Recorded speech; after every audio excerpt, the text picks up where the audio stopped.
Hey, friends. Happy Sunday to you.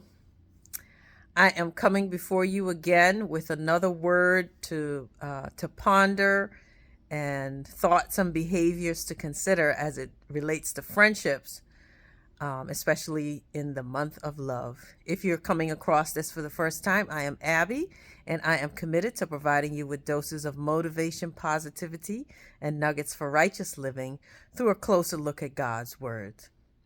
In Job 42:10, it said, when Job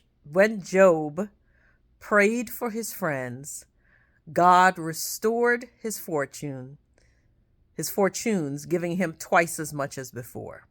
So that's Job 42:10.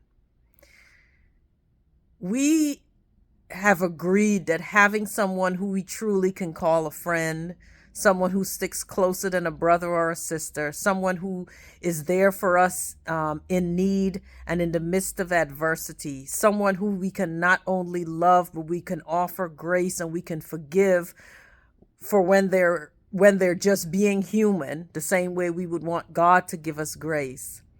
That we have to remember to cover our friends in prayer. We can so much take for granted at times, not in a negative way, that you know that whenever you need, your friend is there, especially a best friend. And I especially think of mine.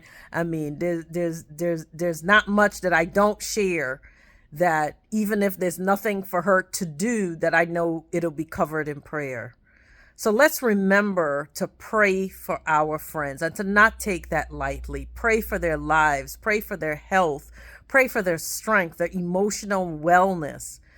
As much as they show up for you, we have to remember, and there's a lot of times I see memes going around on social media saying, pray for your strong friends, right? We just know that the person is always there. We don't always remember what battles that person might be dealing with. So I'm going to say, not just pray for your strong friends, pray for your friends, period. Pray for the person who shows up. Pray for the prayer warrior, right? A lot of times people reach out to me for prayer, which, I'm honored to stand in the gap to pray.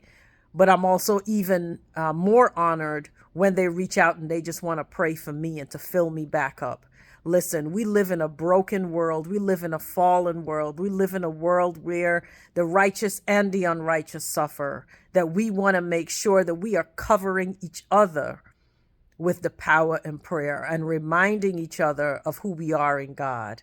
So take care of those friends. So think of the person or persons that are always there for you, whether it's a family member or it's a non-blood relative, but someone who is precious in your life that you call friend, and cover them in prayer today. You can cover them in prayer on your own, or even better, just call them up and say, you know what? I want to pray for you and with you. So that's my word for today. If you're like me, you're going to be paying a little attention to the Super Bowl and see what goes on there. Can't tell you I always know what's going on, but I always just pick somebody. So I'm picking the Chiefs, and they've been winning for a while. Stay encouraged, my friends, and I'll talk to you soon. Have an amazing day.